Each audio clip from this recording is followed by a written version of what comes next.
Educação à distância, mudando realidades.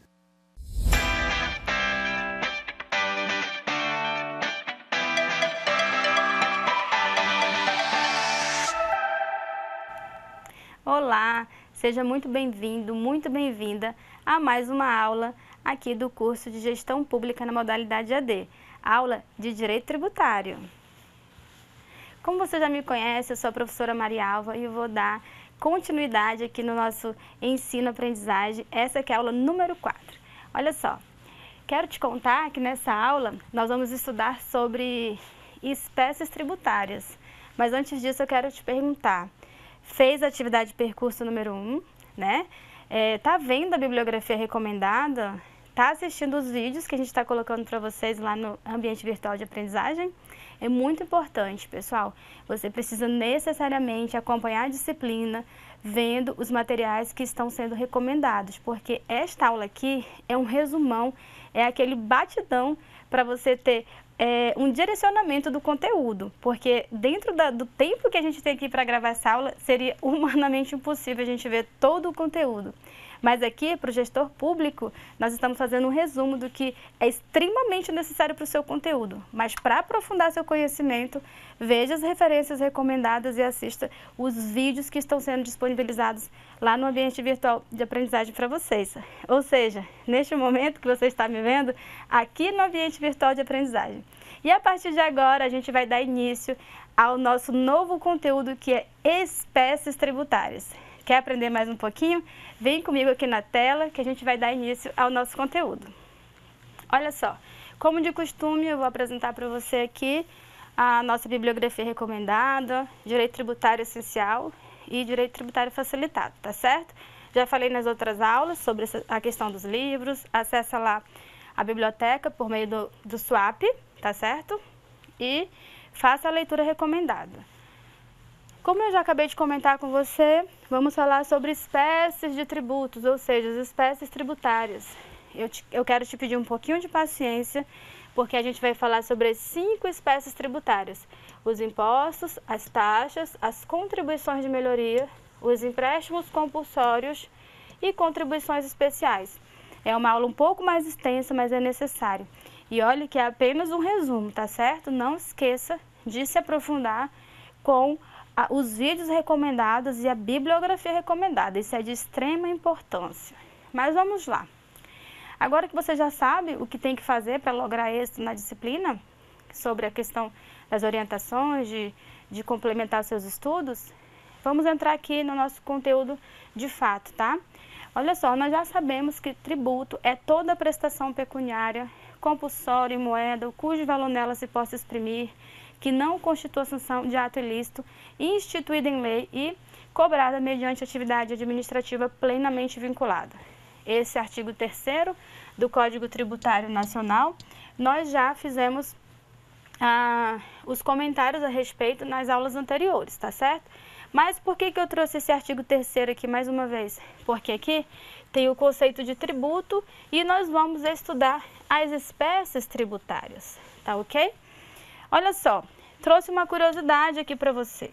Essa informação, conforme vocês vão estudando na doutrina, tá? É porque o Código Tributário Nacional, lá no artigo 5º, ele trouxe apenas 3 espécies tributárias. Lembrando que o nosso CTN, ele é anterior à Constituição Federal, né? O CTN só aponta os impostos, as taxas e as contribuições de melhoria, tá? Então é por isso que ele é denominado pela doutrina como teoria tripartite. Já a nossa Constituição Federal, ela admite 5 diferentes espécies tributárias, ou seja, ela acrescentou os empréstimos compulsórios e as contribuições especiais. Mas assim, tá? Lembrando que a nossa CF, além de ela trazer 5, não é que ela pegou lá e colocou só mais 2, não, tá? Ela repetiu o que já tinha no CTN, que são os impostos, as taxas e as contribuições de melhoria. Aí colocou mais, né? Os empréstimos compulsórios e as contribuições especiais, tá? Por isso que na nossa Constituição tem 5 espécies tributárias, que é denominada teoria pentapartite pela nossa doutrina, tá certo? Vamos dar continuidade aqui, ó. E ainda falando, né, de espécies tributárias, a gente vai começar aqui a falar dos impostos, que são os mais famosos, tá? Lembrando, pessoal, que depois dessa aula você nunca mais vai falar que o brasileiro só paga impostos. Nós pagamos taxas, nós pagamos contribuição de melhoria, nós pagamos outras espécies tributárias. Lógico que os impostos são os que mais se destacam por conta da sua aplicação todos os dias e toda hora, né? Em tudo que a gente faz, né? Então, olha só, os impostos eles se destacam muito mais que as outras espécies no nosso dia a dia, tá? Mas nós não temos só os impostos. Se você tiver com dúvida, quando for falar sobre algum determinado tributo, fala assim, o brasileiro tem uma carga tributária muito alta, né? Agora, tem gente que pensa que é só imposto, só fala imposto, imposto e esquece dos demais, tá? Mas você, como um gestor público, vai saber que nós temos tributos, tá? E um deles são os impostos. E, para falar de impostos, nós já podemos dizer que a nossa Constituição Federal determinou a necessidade de lei complementar com a aplicação nacional para designar seus respectivos fatos geradores, base de cálculo e contribuintes dos impostos, tá? Ou seja, tá tudo determinado lá no nosso artigo 146, inciso 3º, a linha A da Constituição Federal, tá? E o CTN, que é o nosso Código Tributário Nacional, ele define genericamente o fato gerador dos impostos como uma situação que independe, tá? Independe de qualquer atividade estatal específica, tá? Relativa ao contribuinte, que está lá no artigo 16 do nosso CTN, tá? Então, lá no artigo 16, vocês vão ter o conceito, a determinação do que seria o fato gerador, tá? Ou seja, o imposto é um tributo não vinculado. Por quê? Porque independe de qualquer atividade estatal específica, que vocês vão perceber que isso aqui é exatamente o que se aplica lá nas taxas, tá? Dentro dos impostos, independe de qualquer atividade estatal, ou seja, o imposto é um tributo que é não vinculado, ou seja, o poder público vai dar a destinação dele independente do que você está pagando. E eu vou dar um exemplo a respeito disso, porque a gente que paga IPVA, eu já vi muita gente comentando assim, poxa, eu pago IPVA, que é o Imposto sobre a Propriedade de Veículo Automotor, né? Eu pago IPVA e ando nas ruas cheias de buraco. Só que você tem que pensar que como o tributo, o imposto no caso, ele é um tributo não vinculado, significa dizer que o poder público não necessariamente tem que pegar o dinheiro do imposto, do IPVA, e construir asfalto, né? Para você andar nas ruas pavimentadas, porque você pagou IPVA.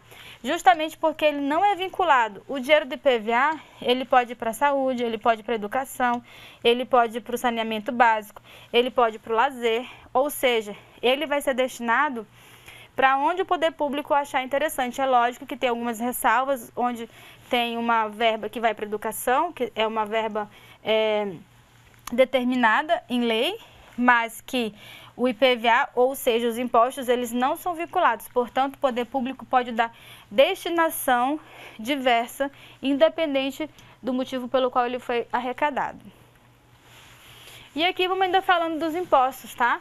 A essência dos impostos está, portanto, relacionada com a colaboração da manutenção de toda a máquina pública na realização dos serviços denominados multi-universos, ou seja, serviços globais que são disponibilizados, no caso, a toda a comunidade, tá certo? A toda a população, da população de forma geral.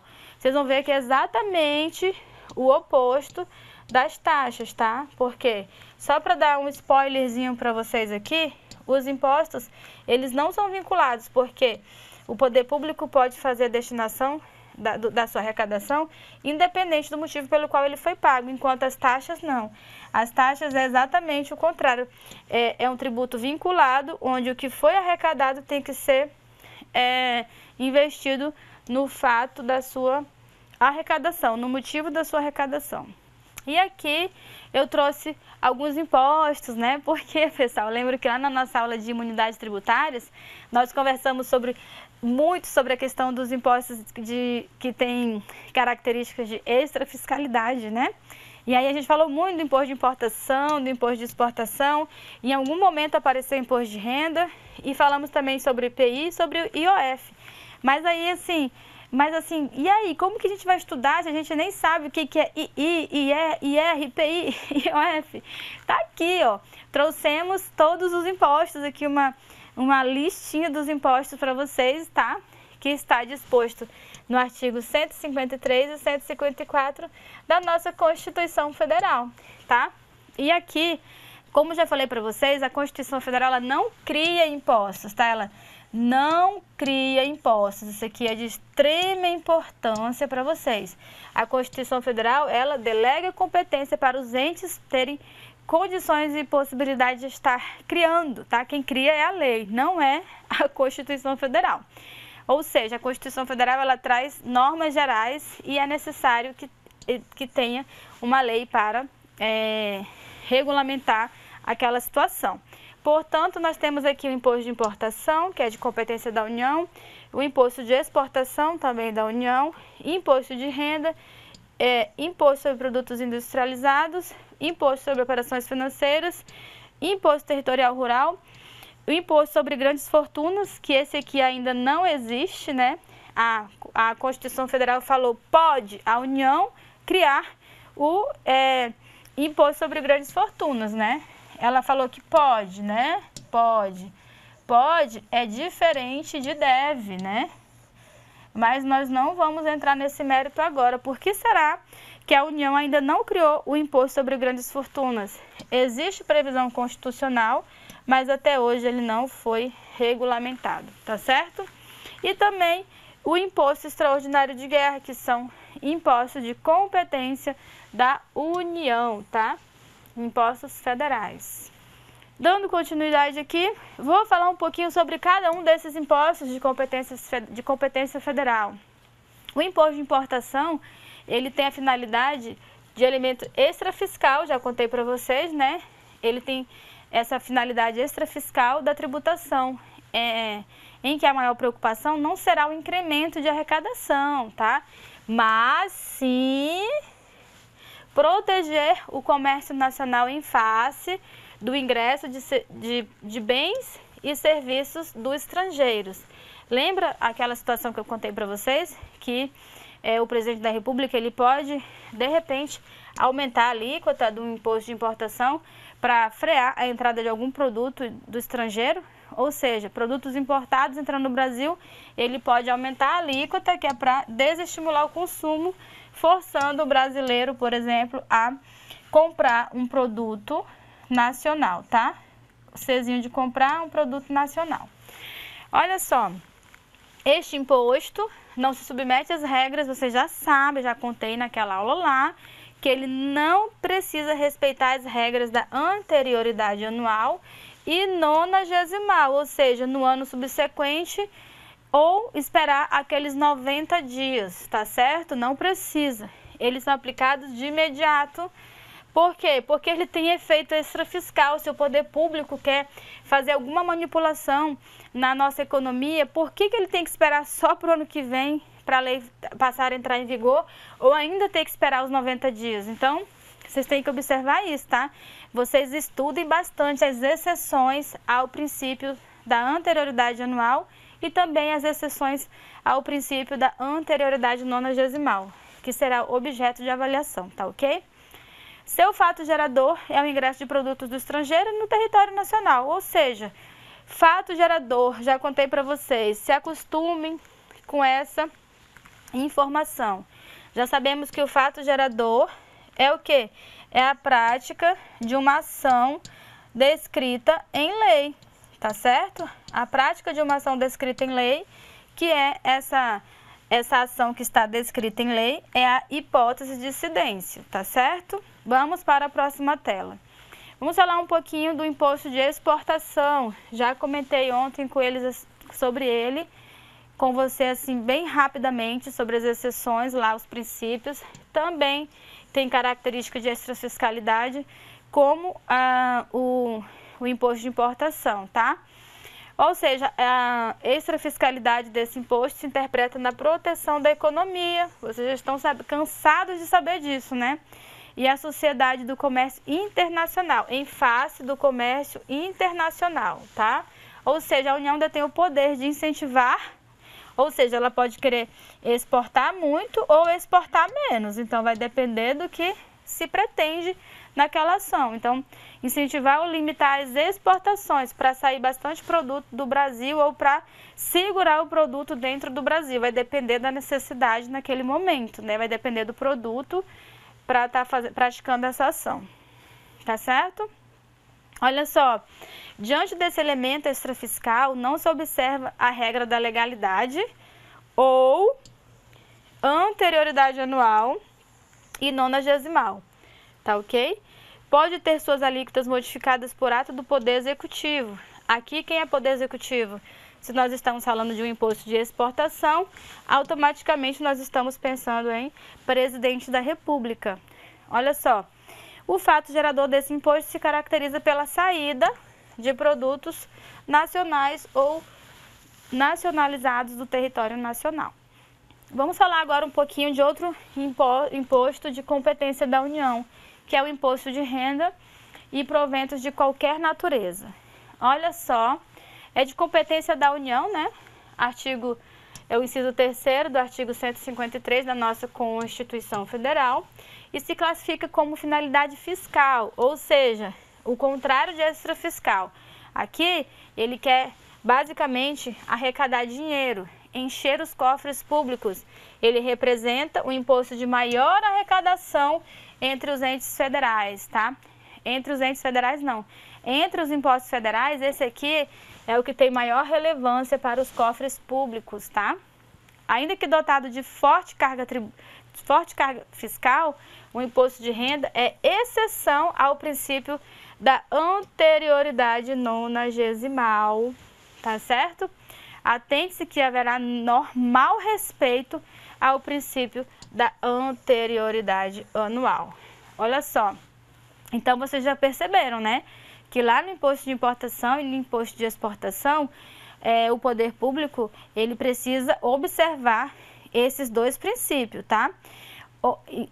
Tanto da anterioridade anual como da nonagesimal. Mas aqui no imposto de renda, percebam, exceção ao princípio da anterioridade nonagesimal. Ou seja, preste atenção que haverá normal respeito ao princípio da anterioridade anual. Ele precisa respeitar o princípio da anterioridade anual. Se aumentar uma alíquota do imposto de renda em 2022, ele só vai poder passar a valer a partir de 2023 e não precisa respeitar aquele prazo de 90 dias.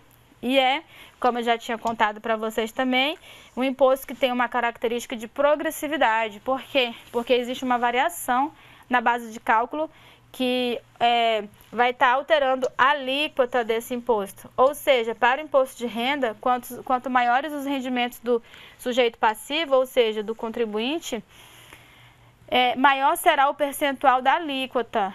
Olha aqui, ó. Aqui, quem paga 0%, ou seja, quem não paga é porque é isento. Aí começa em 7,5%, depois é para 15%, 22,5% e a última é 27,5%. Ache bom ou ache ruim, mas é muito bom pagar 27,5%, porque se você paga 27,5%, significa que você tem uma renda bem significativa. Ou não, né? Depende do ponto de vista. Mas quem ganha mais, paga mais, tá certo? E o fato gerador encontra-se esculpido aqui no artigo 43 do CTN, Código Tributário Nacional, ao determinar a disponibilidade econômica ou jurídica de renda e proventos de qualquer natureza. Ou seja, ao oferir renda, paga-se imposto de renda. Só que, lembrando que existem os contribuintes que são isentos, tá certo? Porque a partir de um determinado valor é que você começa a pagar imposto de renda. Se ganhar pouquinho, que eu não vou entrar no mérito dos valores das tabelas, mas eu preciso que você veja a videoaula no ambiente virtual para se apropriar desses valores e saber como que está na atualidade, tá certo? Aqui, pessoal, vou falar um pouquinho sobre imposto sobre produtos industrializados, também de competência da União, porque você já sabe que nós estamos falando aqui de impostos de competência da União. Está lá no inciso 4º do artigo 143 da Constituição Federal, tá? E ele também é extrafiscal, vocês já sabem, né? Por que ele é extrafiscal? Porque ele serve como mecanismo de intervenção do poder público no setor industrial do país, tá certo? Vocês lembram, gente, que teve uma época aí que, acho que foi até no governo da Dilma, que estava tendo isenção do IPI? Corra por tempo limitado, vá para as lojas comprar seu carro zero, isenção de IPI. Aí as lojas ficaram lotadas de pessoas comprando automóveis porque tinha a isenção do IPI e muitas pessoas compraram carro. Ou seja, o que ele fez? Ele fez uma intervenção no setor industrial. Ele incentivou a venda desses produtos, fazendo esse mecanismo de isentar o consumidor, ou seja, a pessoa que é praticante do fato gerador de estar adquirindo um veículo automotor, e aí ele não pagou IPI, teve um bom desconto e deu um incentivo no comércio de forma geral no país, tá certo? E aqui extrafiscal, tá, gente? Olha só, a Constituição excepcionou o IPI dos princípios da legalidade, já que ele é extrafiscal, né? Princípio da legalidade e da anterioridade anual, podendo, nos limites da lei, ter suas alíquotas modificadas por ato do Poder Executivo, né, Presidente da República, e aplicáveis ainda no mesmo exercício financeiro. Se ele está pretendendo estimular o comércio, dá uma reduzida aí na alíquota, ou seja, não tem por que falar que ele teria que esperar e respeitar o princípio da anterioridade, tá certo? Considera-se, tá aqui, tá?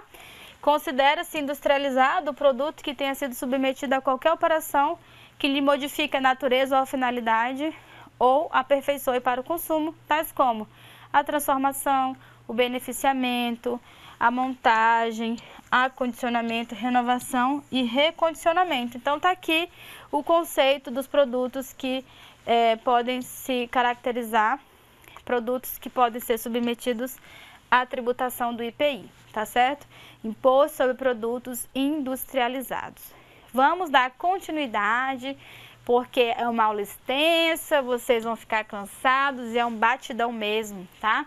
Falar um pouquinho sobre o IOF, que é o Imposto sobre Operações Financeiras, tá lá também, no nosso artigo 153 da CF, tá?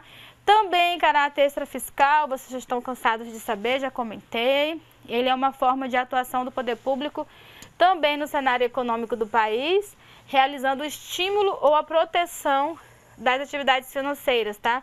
Vocês podem ver, gente, que quando os servidores públicos são um exemplo, tá? Vão fazer empréstimo, o pessoal do banco começa a mandar mensagem. Gente, corre, bora fazer empréstimo, que o governo reduziu a alíquota do IOF, e aí fica ali tentando estimular, né, a aquisição desses produtos, como por exemplo os empréstimos bancários, tá certo? É só um exemplo. E ainda aqui no IOF, tá? Olha só, o IOF instituído ou aumentado não precisará respeitar as regras de anterioridade anual e nonagesimal, tá? Nem do ano subsequente e nem dos 90 dias, tendo aplicação imediata com a publicação da lei. Lembrando que ele tem caráter extrafiscal. Tá aí um dos motivos de ele não ter que respeitar esses lapsos temporais, tá certo? Dando continuidade, ainda falando sobre o IOF, fatos geradores, tá aqui, ó, artigo 63 do CTN, mas leiam o decreto 6.306, tá? Que é um decreto que vem estar regulamentando essa temática sobre fatos geradores, tá? E o que é crédito? Gente, o IOF, ele vai estar incidindo sobre crédito, câmbio, seguro e títulos e valores imobiliários, tá certo? Então, ele é operações financeiras relativas a todas essas situações, tá? Não é só sobre questões exclusivas bancárias, não. Tem todas essas possibilidades de ele estar incidindo. Não se esqueça de fazer a leitura desse decreto. Ele é de extrema importância para quem quer se aprofundar no estudo sobre os impostos sobre operações financeiras. Vamos falar agora do ITR, né? Que é parecido com o IPTU. aqui é o Imposto sobre a Propriedade Territorial Rural, tá? É de competência da União e também é classificado como extrafiscal, pois incidirá de maneira diferenciada de acordo com a utilização do imóvel. Ou seja, aquele imóvel que vai estar cumprindo a finalidade social dele, vocês acham que ele vai ter algum benefício, alguma espécie de vantagem? Vamos descobrir. Paga menos aquele que cumprir a função social da propriedade, tá? E paga mais quem não realizar, tá certo? Quem quiser se aprofundar aqui sobre a função social da propriedade é de extrema importância para um gestor público e estudar essa questão aqui. A gente vê muito lá em direito constitucional, tá ok? Será progressivo e terá suas alíquotas fixadas de forma a desestimular a manutenção de propriedades improdutivas, tá ok? Tá? Previsto no artigo 153, parágrafo 4º, inciso 1º, tá certo? Então, aqui um pouquinho sobre o Imposto Territorial Rural. Tem mais, tá? Ainda falando sobre o ITR, olha só. Eu quero que vocês pesquisem, pessoal, capacidade tributária ativa versus competência tributária, que são dois institutos distintos. Vocês não podem confundir isso aqui. Inclusive, para quem está vendo o vídeo, vou colocar uma questãozinha na avaliação de vocês, porque não existe alguém que estuda direito tributário e não saber a diferença entre competência tributária e capacidade tributária ativa. Olha aqui, a nossa Constituição Federal, ela autoriza os municípios a exercerem a capacidade tributária ativa, que é aquela função de fiscalizar, de cobrar, né? Desde que não implique em redução do imposto ou qualquer outra forma de renúncia fiscal, tá? Os municípios, eles podem fazer a função de fiscalizar e de cobrar, tá certo? Mas eles não podem fazer renúncia fiscal. Se os municípios optarem pelo exercício dessa capacidade, eles ficam com 100% dos valores que são arrecadados. Se não, aí eles vão ficar apenas com 50%, tá? Lembre-se, competência tributária é a capacidade de estar criando um determinado tributo, enquanto a capacidade tributária ativa, o ente, no caso aqui o município, ele só vai poder fazer a fiscalização e a cobrança, tá? Então vocês não podem confundir, porque a competência é algo muito superior, tá? Existe uma hierarquia. Uma coisa é a competência que está no topo e outra coisa é a capacidade tributária ativa, tá? Não confundam esses institutos, tá ok? É aqui uma informaçãozinha para vocês que a base de cálculo desse imposto será o seu valor fundiário, ou seja, o valor da terra nua, sem considerar as benfeitorias, culturas e pastagens permanentes ou temporárias, tá? Que é diferente do IPTU, porque vocês vão ver que lá no IPTU, todas as benfeitorias, inclusive se o imóvel tem um asfalto, dependendo do bairro que ele está, vai ser diferente a cobrança, tá certo? Vai ter algum reflexo no valor do IPTU, enquanto no ITR é o contrário. Por mais que ele tenha benfeitoria e pastagens e demais situações que venham beneficiar o imóvel, a base de cálculo vai ser em cima da terra nua, tá certo? Não vai ser consideradas benfeitorias. Então, fiquem atentos, tá certo? Que os municípios, somente os municípios, tá? Os estados não. Então, se a terra daquela fazenda, por exemplo, fica na base territorial do município, então a União passa a capacidade tributária ativa para aquele município poder fiscalizar e cobrar o ITR. E aí, se ele fizer isso, 100% do dinheiro fica para ele, para os cofres públicos. Se não fizer, a própria União faz e repassa apenas 50%. Isso aqui vocês vão estudar lá em repartição de receitas tributárias, que não é objeto de estudo dentro do nosso curso, tá certo? Agora vamos falar sobre os impostos sobre o imposto sobre grandes fortunas, né? Também de competência da União, que até o presente momento não exerceu. Ela, como eu já contei para vocês, ele pode, não deve, ele faz se quiser. Sua finalidade pode ser definida como preponderantemente com caráter extrafiscal, ao incidir apenas sobre parcela da sociedade, pretendendo a distribuição de riquezas. A sua instituição será matéria de lei complementar, tá? Não pode ser feito por meio de lei ordinária. Lembrando que eu já contei para vocês que a diferença entre lei complementar e lei, aqui é um L, tá? E lei ordinária, a diferença está no quórum de aprovação, tá? Um é a maioria simples, a ordinária, e maioria absoluta, a complementar. Não existe hierarquia entre essas leis, mas nós precisamos de uma lei complementar, porque ela exige um processo mais dificultoso para a aprovação no Congresso, tendo em vista que a matéria a ser discutida é um pouco mais complexa, tá certo? Em face da ausência de normatização, não existe definições de fato gerador, ou seja, como que a gente vai saber qual é o fato gerador, quem é o contribuinte, qual que é a base de cálculo e qual que é a alíquota ou o lançamento, se não existe a lei para trazer situações específicas, né? Então a gente não pode determinar porque ainda não tem a lei dizendo, tá certo? Então, por enquanto ainda não tem. Fica aí para vocês, quem quiser dar uma pesquisada, para entender por que será que a União até hoje não produziu a lei complementar sobre os impostos de grandes fortunas. Vamos agora falar sobre os impostos de competência estadual. São apenas 3, tá? Nós temos o ITCMD, nós temos o ICMS e nós temos o IPVA. Vamos falar sobre cada um deles? Vamos, com certeza. Vamos começar aqui com o ITCMD, gente. Quero que vocês prestem muita atenção na diferença entre o ITCMD e o ITBI, tá? O ITBI, ele é de competência dos municípios, tá?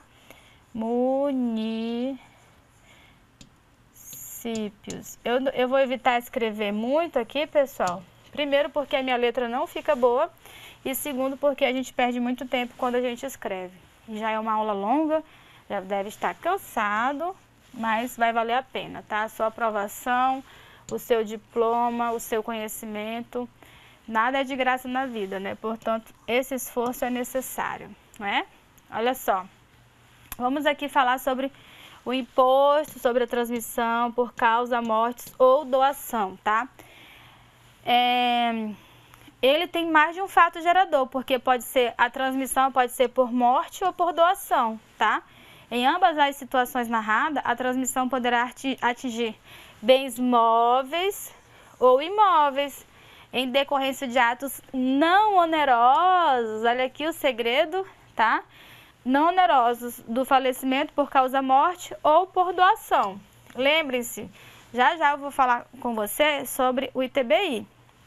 O ITBI, a diferença do ITBI é que é de competência municipal e ele incide apenas sobre bens imóveis e os atos são onerosos. A transmissão é onerosa, não é por doação e nem por herança. Enquanto o ITCMD, ele é bens móveis e imóveis e é não oneroso, porque a pessoa está recebendo esse bem por doação ou por herança. Tá bem aí o pulo do gato, tá? Vou colocar uma questãozinha dessa para vocês, para ver se vocês estão ligados na aula. Tá ok?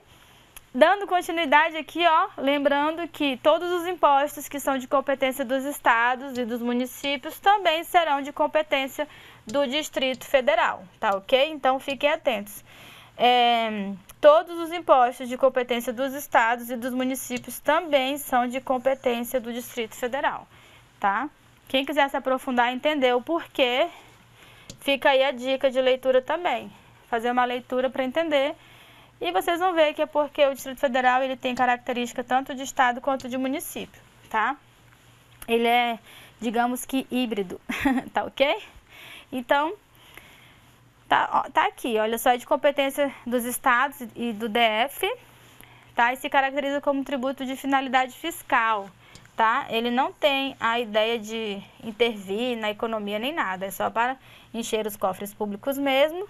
E o objetivo aqui, ó, aumentar a arrecadação, ou seja, encher os cofres públicos, como eu acabei de comentar. Vamos aqui falar sobre o ICMS. Nossa, o ICMS, pessoal, o ICMS é o bicho, tá? O ICMS é o imposto estadual mais importante, é aquele que mais traz dinheiro para os cofres públicos, tá ok? Como vocês sabem também aqui, ó, dos estados do DF, porque tudo que é do estado também é do DF, tudo que é do município também é do DF, tá? Ele se caracteriza como imposto fiscal, ele não tem intenção de intervir na economia, nem fazer nenhuma estratégia.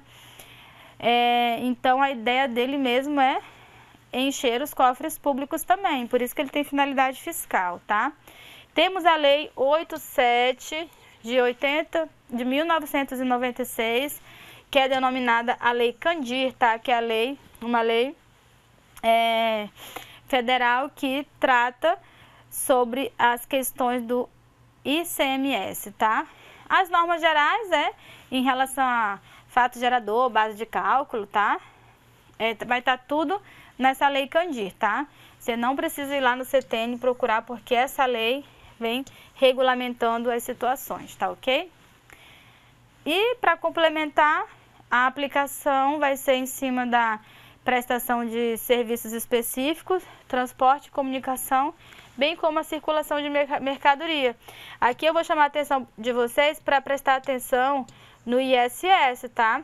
Vai ter algum ponto aqui de divergência que vai distinguir o ICMS do ISS. O ISS é o Imposto sobre o Serviço dos Municípios, enquanto o ICMS ele é dos estados. Eles têm um ponto que vai estar diferenciando, tá? Já já a gente vai chegar lá e vocês vão entender.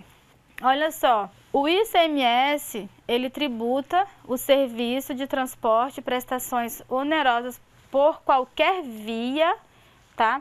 Para locomoção de pessoas, de bens, mercadorias ou valores de forma interestadual. Lembra, gente, da exceção ao princípio da liberdade de tráfego, que eu falei sobre o ICMS e sobre o pedágio, né?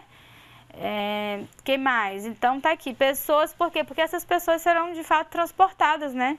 Por exemplo, empresas de ônibus vão ter que pagar ICMS sobre esses transportes, tá ok? Olha só, quando a gente fala de forma interestadual, a gente está falando que ocorre entre os estados, ou intermunicipal, que é de um município entre municípios do mesmo estado, ou seja, de Porto Velho para Guajará-Mirim, né? Ou de Rondônia para o Mato Grosso, ou seja, interestadual e intermunicipal. Lembrando que os transportes intramunicipal, que é dentro do mesmo município, tá aqui, ó, vai ser cobrado o ISS, tá?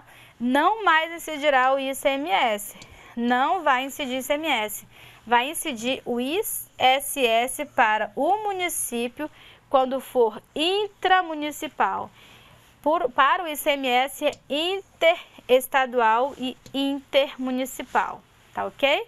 Superada essa temática, já viram a diferença? Vou colocar uma questãozinha também da diferença aí do ICMS para o ISS, para ver se vocês estão ligados aqui na nossa aulinha, no nosso resumão, no nosso batidão, para você que vai ser um gestor público. Vamos falar agora de IPVA, gente, tá? Não pense que o IPVA é pago lá para o Detran. Eu já vi muita gente falando, professora, o Detran está me cobrando IPVA. Não é o Detran. Para quem está em outro estado, o Detran é o Departamento de Trânsito aqui do estado de Rondônia, tá? Por isso que eu estou dando esse exemplo, tá?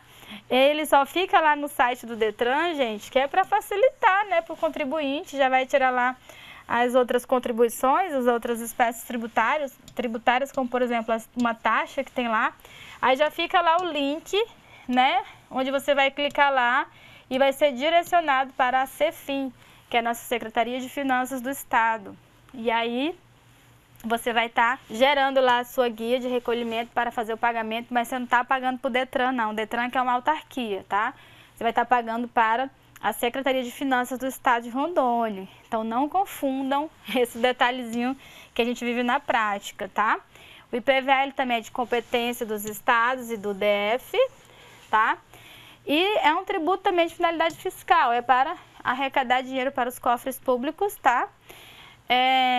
E o fato gerador é ser proprietário de imóvel automotor, de veículo automotor, perdão, imóvel automotor, onde eu tô com a cabeça, né? Veículo automotor. E aí, carro, moto, né? Olha um detalhezinho aqui, ó.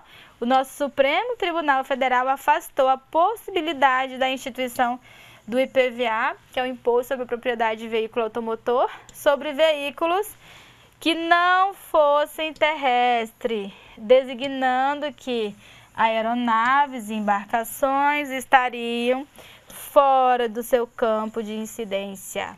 Por isso que eu falei para vocês. Aqui eu falei sobre carro e moto, tá ok? Bem legal, né, gente? Muitas pessoas perguntam, professora, incide IPVA em barco, em avião, né? Então já estão sabendo aí que não, né? Porque é um entendimento do STF. E agora a gente vai entrar de fato, falar um pouquinho sobre os impostos de competência municipal. Olha só, o IPTU, né? IPTU, vou escrever aqui porque nos outros slides estava, tá? Aqui o ITBI, e aqui o ISS.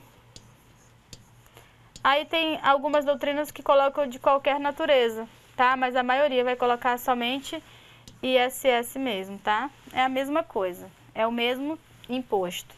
Não é por causa da sigla que você não vai aprender. Vai aprender sim, tá certo?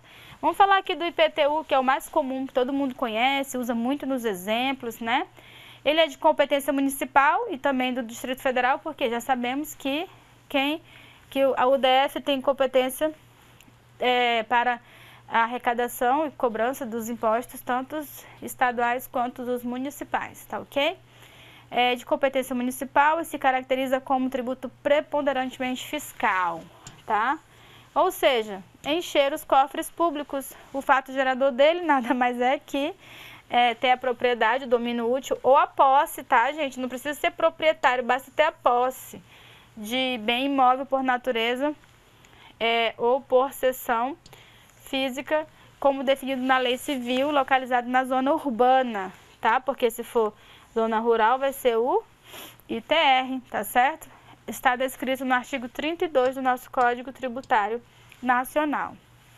Ele tem uma semelhança ao IPVA também, que é do Estado, parecido com o IPVA, porque a base de cálculo do IPTU também será considerada exceção à anterioridade nonagesimal, tá?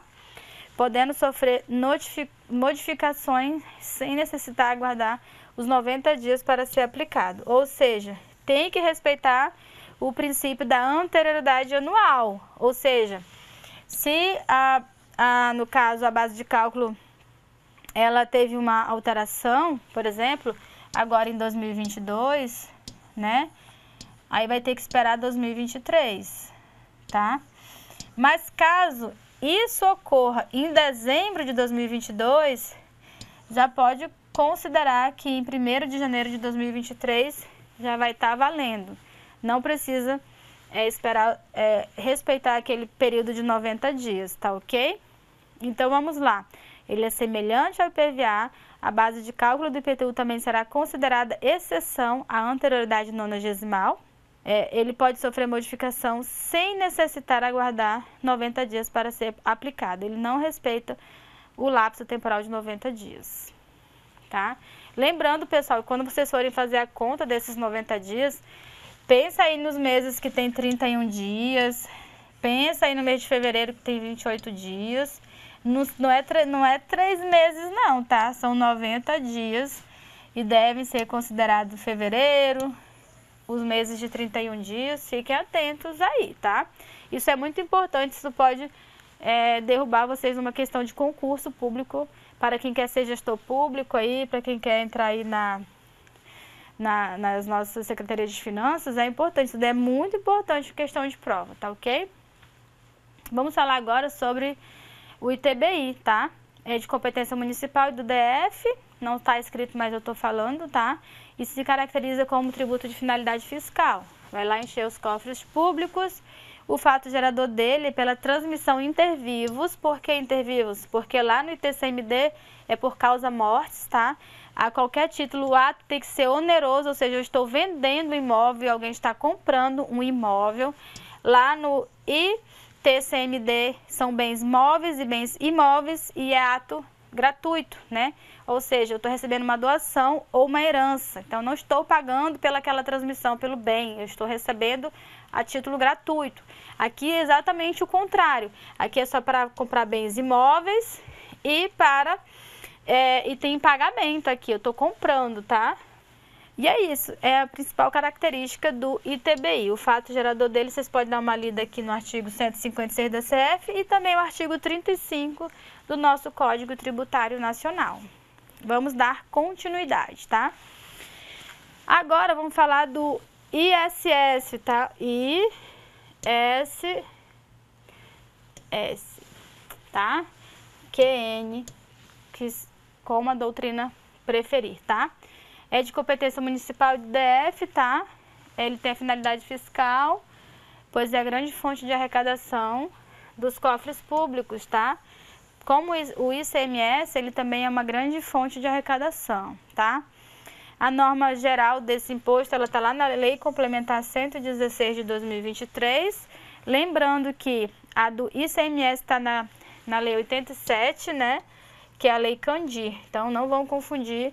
116 de 2023 é do ISS, de competência do município ISS, tá?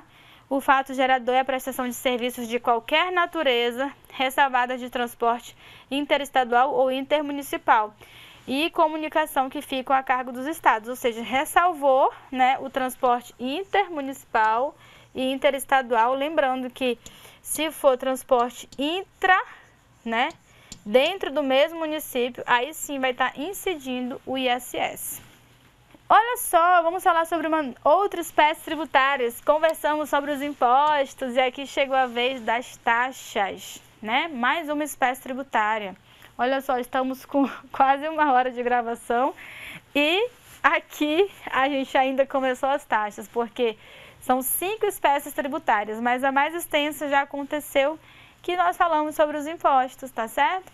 Olha só, encontramos como fatos geradores das taxas o exercício regular do poder de polícia. Já vou contar para vocês aonde é que está a fundamentação legal do poder de polícia, ou a utilização efetiva ou potencial, ou seja, usou ou não usou, né, está lá à disposição, do serviço público específico e divisível. Lembrando que nos impostos são serviços multi-universos, ou seja, serviços globais, tá? Prestados ao contribuinte ou posto à sua disposição.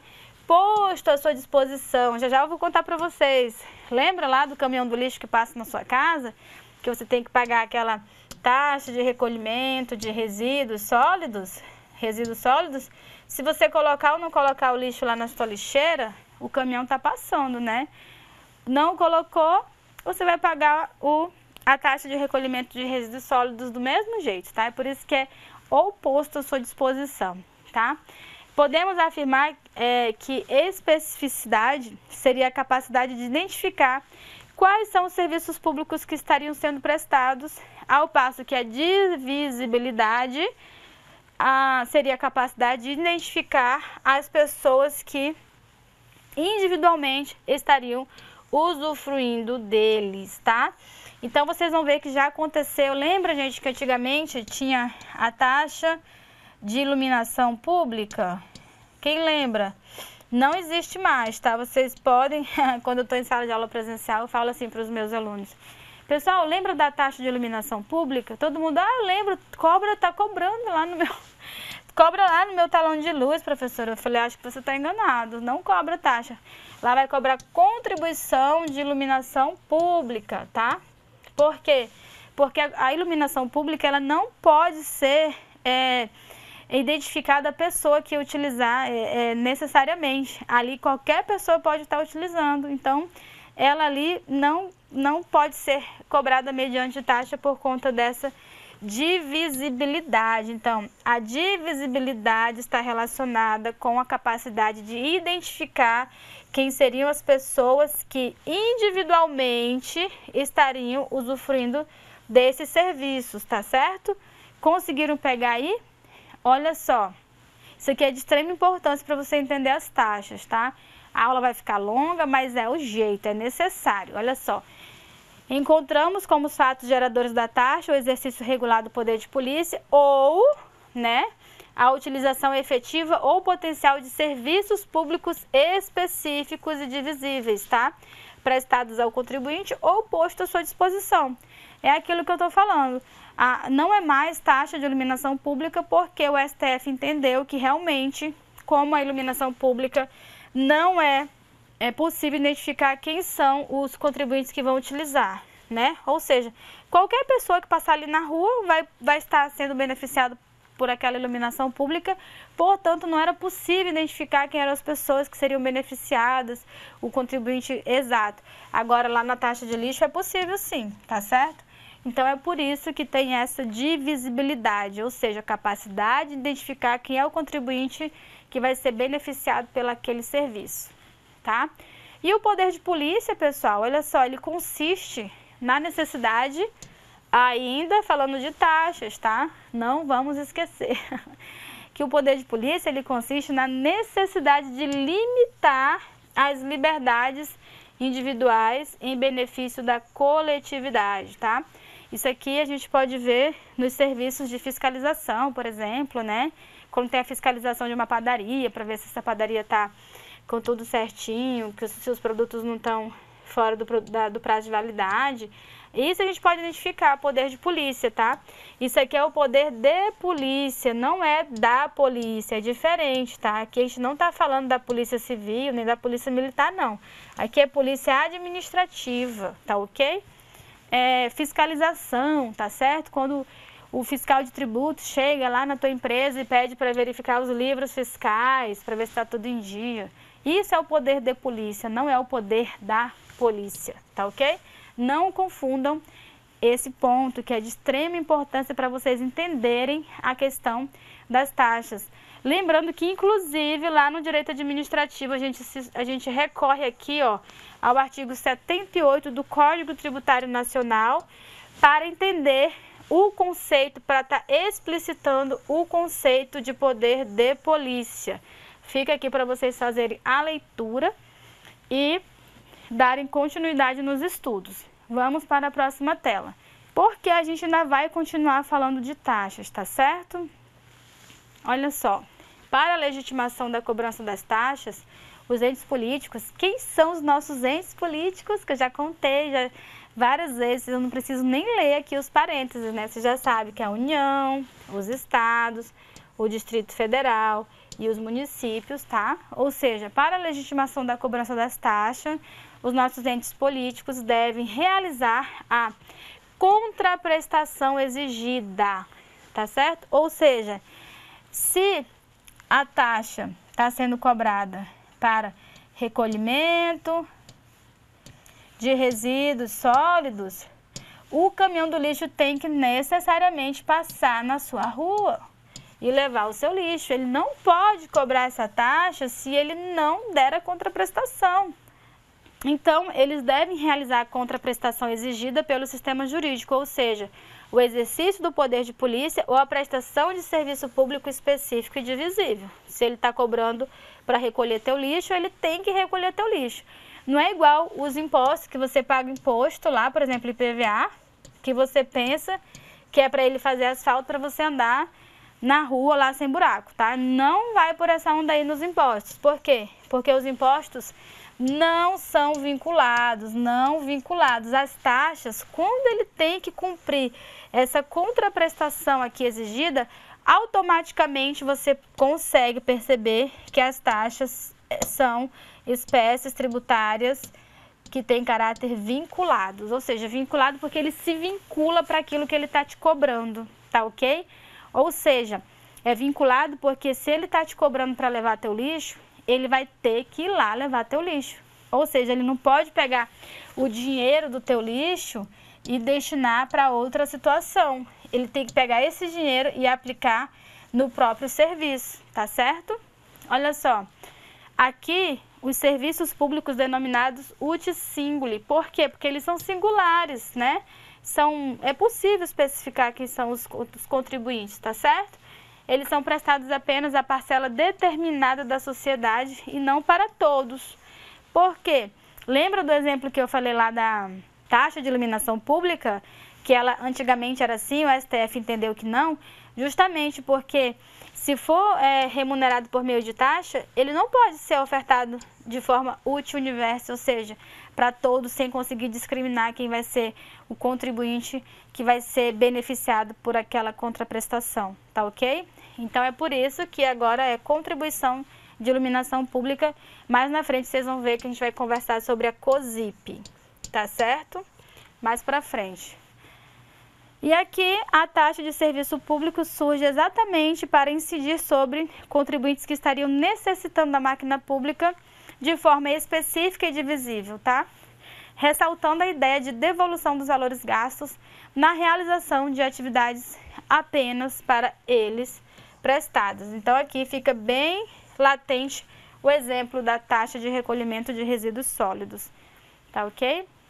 Aqui, pessoal, eu fiz uma listinha para vocês ficarem atentos, tá?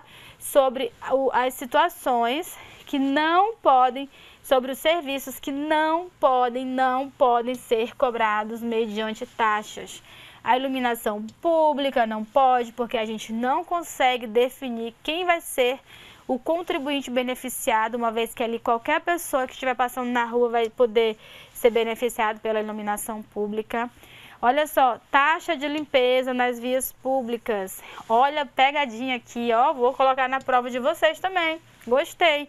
Não confundir a taxa de limpeza pública de vias e logradouros públicos com a taxa de recolhimento de resíduos sólidos, que é aquela taxa do lixo, tá? Não vá confundir a taxa do lixo com a taxa de limpeza das vias públicas, tá? Porque aqui na limpeza das vias públicas, a gente não consegue definir quem vai ser o contribuinte que vai ser beneficiado. Aqui foge do caráter da divisibilidade das taxas, tá? Outra situação, segurança pública, tá? Também não pode, né? Também nunca vi isso aqui ser cobrado, mas a doutrina traz bastante essa informação, tá? Taxa de pavimentação, aquela famosa taxa de tapa-buracos, operação tapa-buracos. Não existe, tá? Não pode também ser cobrado mediante taxas, porque todo mundo vai passar com o seu carro ali naquela rua, a rua é pública, não é possível fazer uma divisibilidade, saber quem foi o contribuinte que pagou e quem vai ser o contribuinte beneficiado, tá? Aqui, gente, a taxa de pedágio, quando não é feita diretamente pelo poder público, tá? Lembra que eu comentei com vocês na aula passada que se for diretamente pelo poder público, aí ele vai poder cobrar a taxa de pedágio, tá? Taxa de pedágio.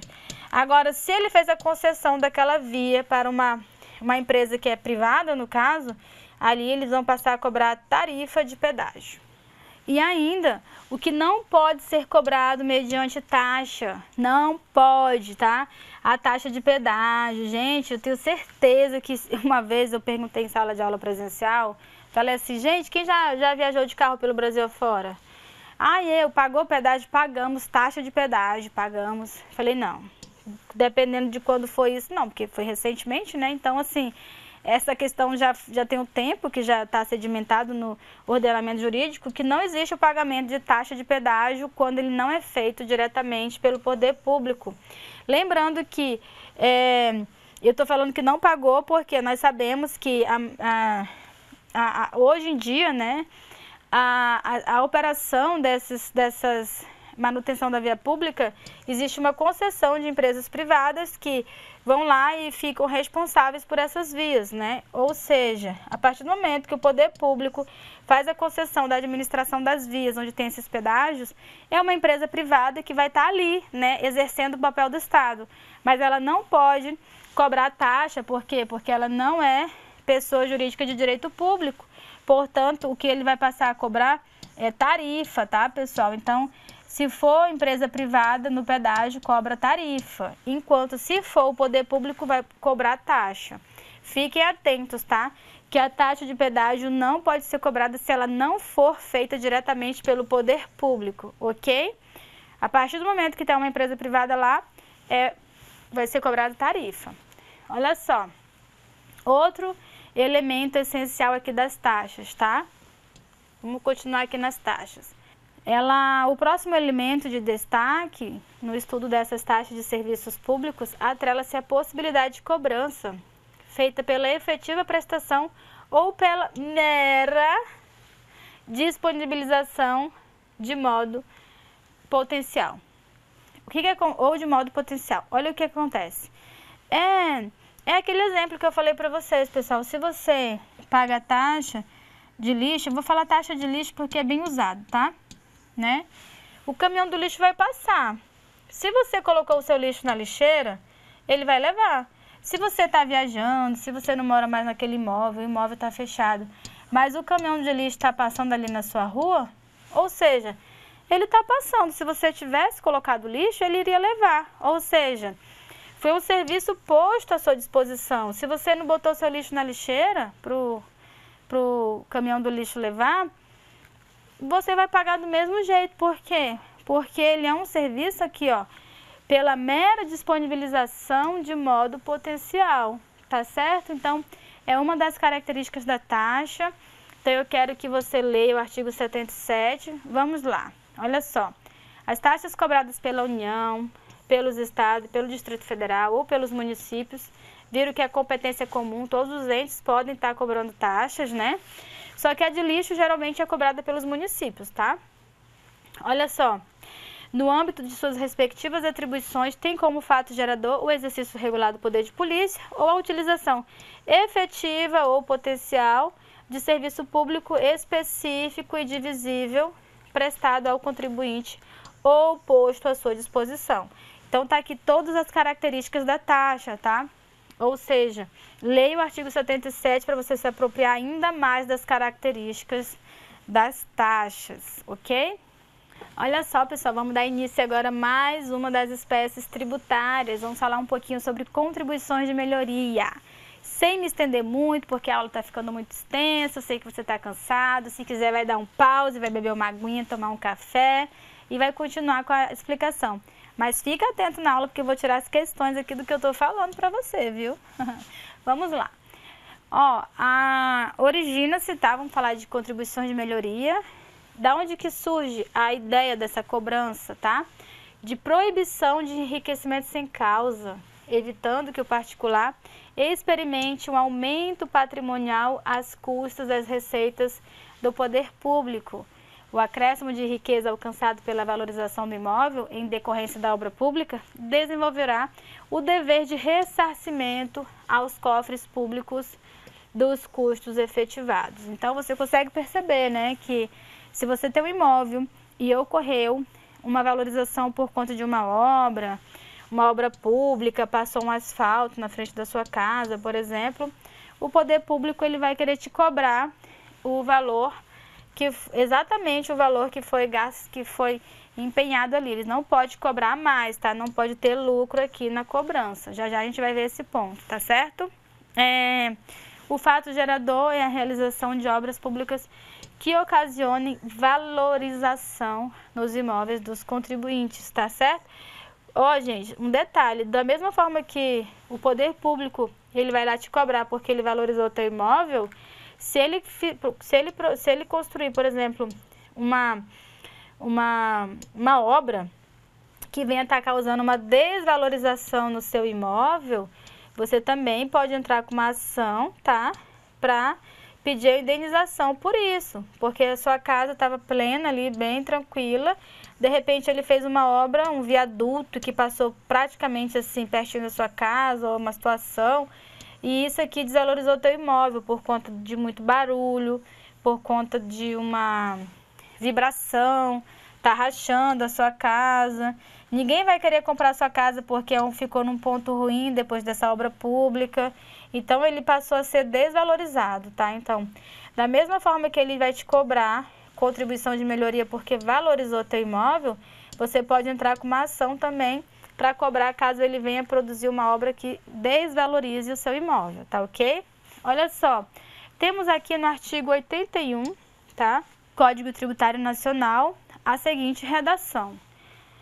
A contribuição de melhoria cobrada pela União, pelos estados, pelo DF, pelos municípios, tá? Competência comum, no âmbito de suas respectivas atribuições, é instituída para fazer face ao custeio de obras públicas e que decorra valorização imobiliária, tendo como limite total o valor da despesa realizada e como limite individual o acréscimo de valor que a obra resultar para cada imóvel. Ou seja, ele tem que verificar quanto ele gastou no valor global e quanto proporcionalmente cada imóvel foi valorizado, né?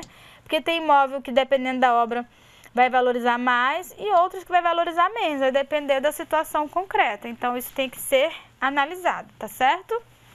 Ainda falando de contribuição de melhoria, olha o exemplo aqui na tela. Imaginemos determinado imóvel avaliado em R$200 mil antes da realização da obra pública. Finalizada a atividade da respectiva administração pública, o imóvel sofreu valorização direta da obra, né? Passando a valer 220 mil, por exemplo.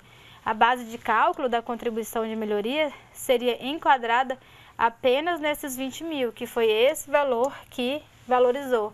Ele não vai fazer a conta em cima do todo, porque esses 200 mil já existia antes da obra. Concorda? Olha só, mas deve-se observar o limite total e o limite individual da valorização. Por meio do limite total, o ente político realizador da obra não poderá arrecadar a título de contribuição de melhoria mais do que foi gasto no total da obra, tá? Em outras palavras, o limite total estabelece uma espécie de teto, ou seja, o teto vai ser o valor global para a cobrança dessa contribuição, o qual corresponde a exatamente o montante gasto na realização da obra. Exatamente o que eu acabei de contar para vocês na tela anterior, tá? Aqui vocês já sabem também, já comentei que no limite individual a cobrança do contribuinte será realizada de forma proporcional à valorização de cada imóvel, tá?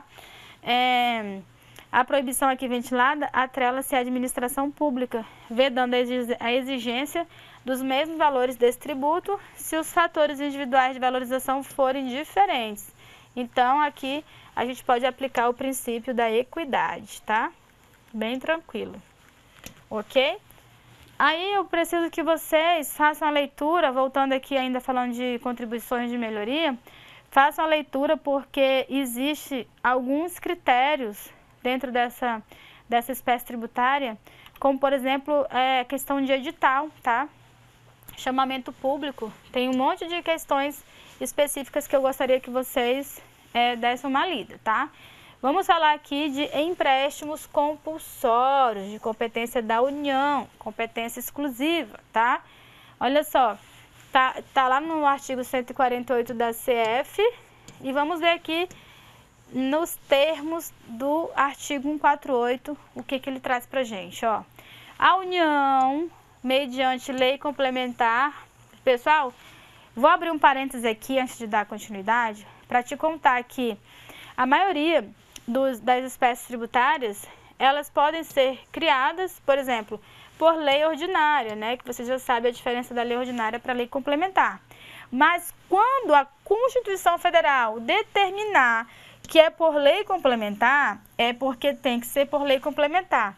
Se a Constituição Federal não falar nada, a União, aí se ela falar, poderá instituir empréstimos compulsórios, tá?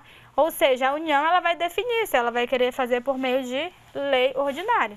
Mas aqui ela já determina que tem que ser por lei complementar. Se ela não falar nada, pode ser por meio de lei ordinária. Se ela determinar que é lei complementar, terá necessariamente que ser por meio de lei complementar, que tem um quórum de aprovação mais rígido, tá? Quórum mais rígido para aprovação.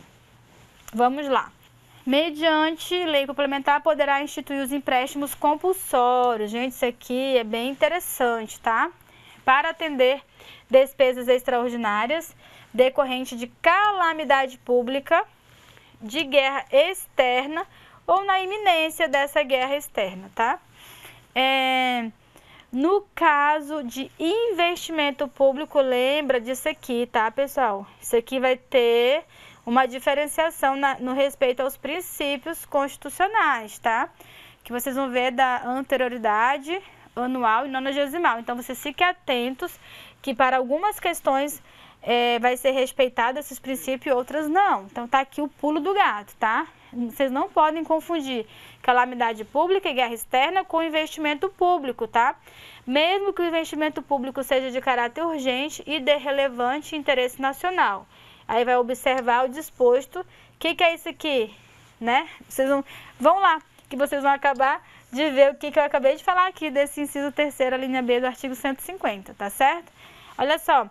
Parágrafo único. A aplicação dos recursos provenientes de empréstimos compulsórios será vinculada à despesa que fundamentou a sua instituição.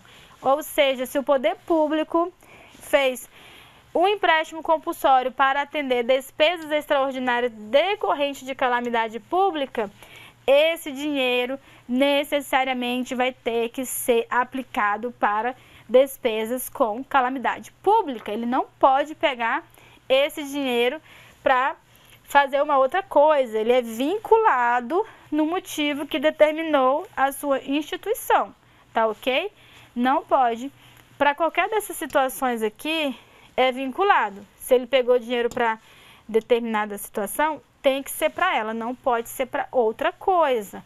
Lembrando que a doutrina chama de empréstimo compulsório porque lá na frente, o poder público, a União, no caso, vai te devolver esse dinheiro corrigido. Ainda que falando de empréstimos compulsórios, olha só. Segundo estabelecem os incisos 1 e 2, lá do artigo 148, nós teríamos 3 situações passíveis, tá? 3 diferentes situações passíveis de instituição dos empréstimos compulsórios, tá? Vocês já viram comigo lá a calamidade pública, a guerra externa ou sua iminência, e o investimento público, tá? E aqui tem para vocês aí a característica de algumas, vocês vão ter aqui a explicação o que é calamidade pública, o que é guerra externa ou investimento público, tá ok? Dê uma lidinha no material para nossa aula não ficar tão extensa. Olha só, ainda falando de empréstimos compulsórios, olha aqui, tá? Os empréstimos compulsórios também se destacam das demais espécies tributárias pelo fato de serem devolvidos pela União aos contribuintes. Acabei de contar para vocês na tela anterior, tá? Tratando-se de mero empréstimo forçado. Imagina, você empresta forçadamente já que não perde a natureza jurídica de tributo. Então, você empresta na marra. Olha aqui o que eu contei para vocês naquela hora. Sobre os empréstimos compulsórios, eu preciso que vocês saibam que ele é de competência exclusiva da União, necessariamente por meio de lei complementar. Tá aqui, gente, tá escrito aqui. Deixa eu voltar para vocês um pouquinho. A União, mediante lei complementar, ou seja, competência da União, não tem nem o que discutir, né? Mas aqui eu trouxe o resumão para vocês do nosso livro lá, da nossa bibliografia recomendada, tá? Ó o pulo do gato aqui, que eu comentei agora há pouco. Para a guerra externa e calamidade pública, ele não respeita as exceções. Ele se institui hoje, está valendo de imediato. Não precisa respeitar os 90 dias e nem o ano que vem, tá? Já quando é investimento público, daqui, ó, deixa eu voltar aqui, ó. Quando é investimento público aqui, ó, investimento público, né? Tá aqui a exceção aqui, que eu tinha falado para você dar uma olhada, né? Quando fala de investimento público, ele vai ter que respeitar ambas as anterioridades, tanto a anual quanto a nonagesimal. Ele precisa respeitar o lapso temporal, porque o legislador entendeu que isso aqui é muito urgente e isso aqui é importante que faça, mas ele consegue esperar para que o contribuinte possa se organizar para fazer o empréstimo compulsório. Como que é feito, pessoal? É feito por meio das contas bancárias, né? Tem gente que fala que isso é confisco, mas na verdade não é. É um empréstimo compulsório, porque o confisco ele é vedado no Brasil, tá ok? Vamos falar um pouquinho agora sobre a última espécie tributária, que são as contribuições especiais. Olha só, as contribuições especiais, elas surgem como espécies tributárias afetas a objetivos previamente determinados. Seriam exações instituídas com específicos propósitos de arrecadação para a manutenção e a intervenção em áreas econômicas e sociais da população. Por isso que são denominadas as contribuições, tá? Essas contribuições, elas estão lá no artigo 149 e 149, que foi onde entrou a COSIP, tá? 149A da COSIP, da nossa Constituição Federal, tá? Designando a competência da União, percebam, competência da União. Vai ter só uma exceçãozinha lá na frente, tá? Sobre essa questão da competência. Então, aqui, ó, as contribuições especiais sociais, temos as contribuições de intervenção no domínio econômico, que são as CIDs, e as contribuições corporativas, que vocês vão ver que são aquelas lá dos conselhos, como a OAB, como o CAL, o CREA, né? Vamos lá. E aqui, olha só, temos algumas... Eu trouxe aqui um resuminho bem interessante lá da nossa bibliografia recomendada, tá? Um gráficozinho para vocês entenderem que as contribuições especiais, elas se dividem em sociais, nas CIDs, nas corporativas e na COSIP, tá? As exceções que eu falei são esse aqui, ó. As sociais são de competências da União. Contribuição de intervenção no domínio econômico, competência da União. As corporativas também competência da União, mas a COSIP, ela é de competência dos municípios e do Distrito Federal, tá ok?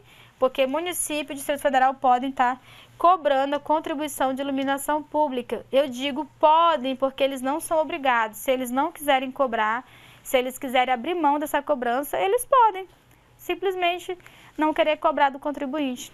Mas é bem difícil na prática que isso aconteça, né? Não é mesmo? Então aqui, tá? Ainda continuando com a nossa temática, a regra geral de competência é da União, como eu falei para vocês, mas sempre tem exceções, né? Até agora, a única exceção que eu vi foi o princípio da irretroatividade, né? Esse aí não comporta exceções. Lembra que eu contei para vocês na aula anterior? Pois é. A regra geral de competência é da União, mas a exceção que contribui a entes diversos específicas contribuições, quais sejam. Olha aqui, ó, a contribuição social previdenciária.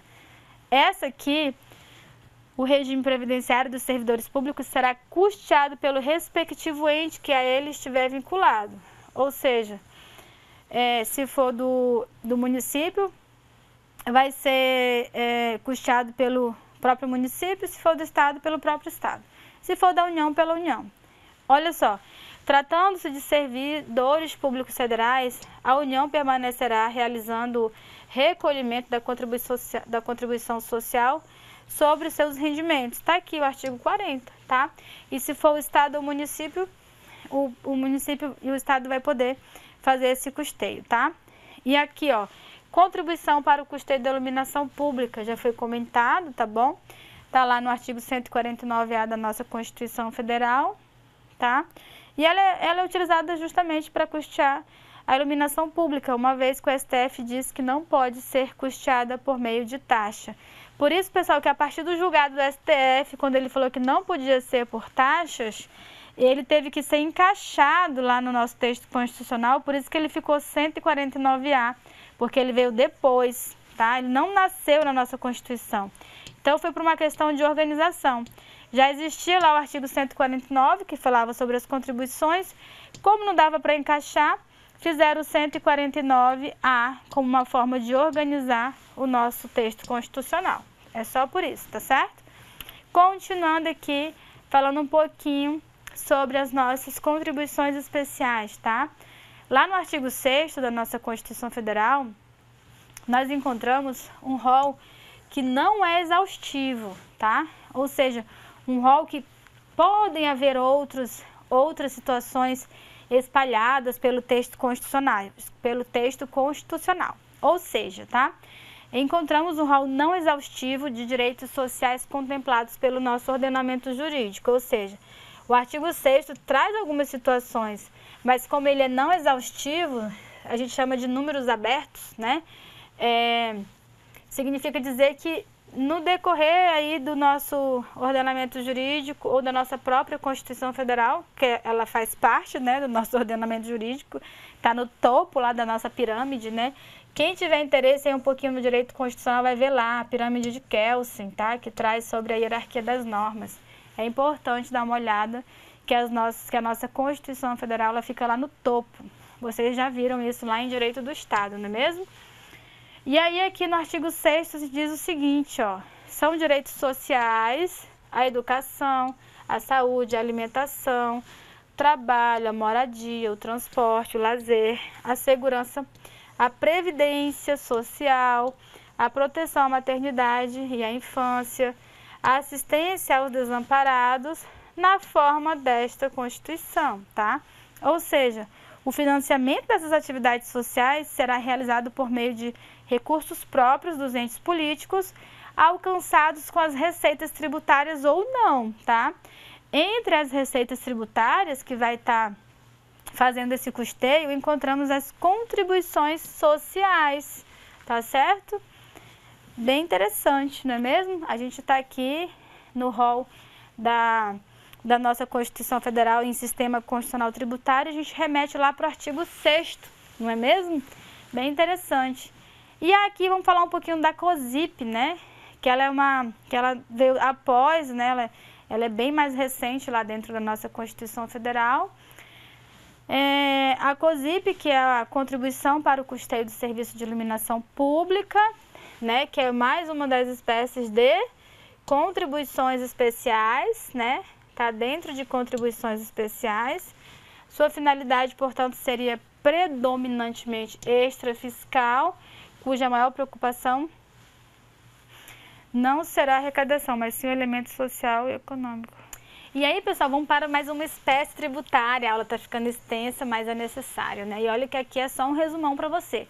Portanto, não se esqueça de fazer a leitura da bibliografia recomendada.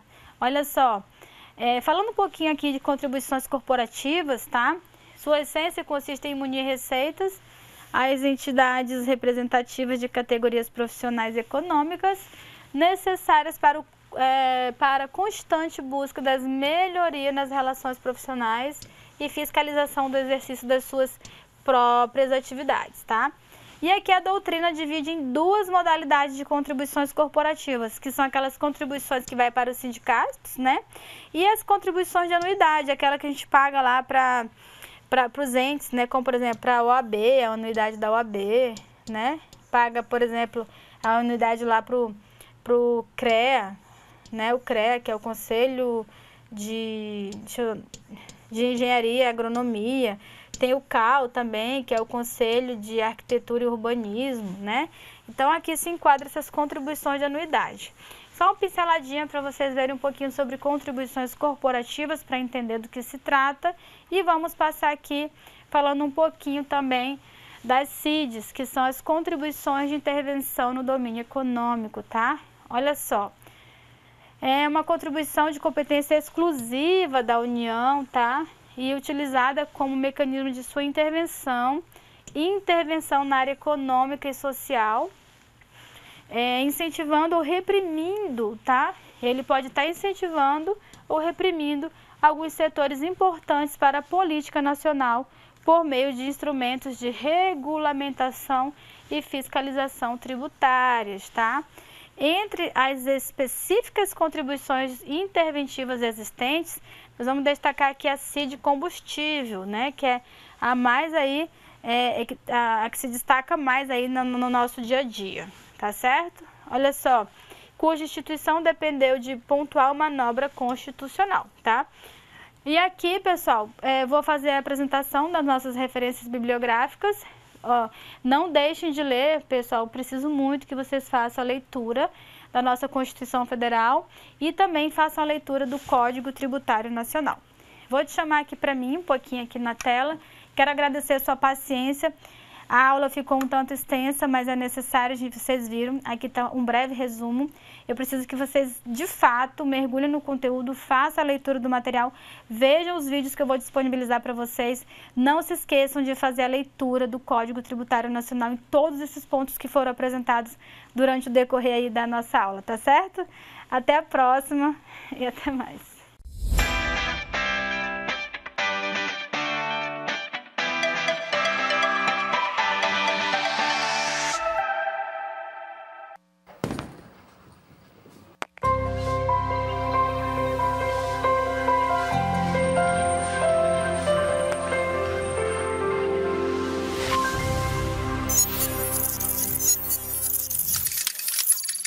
Educação à distância, mudando realidades.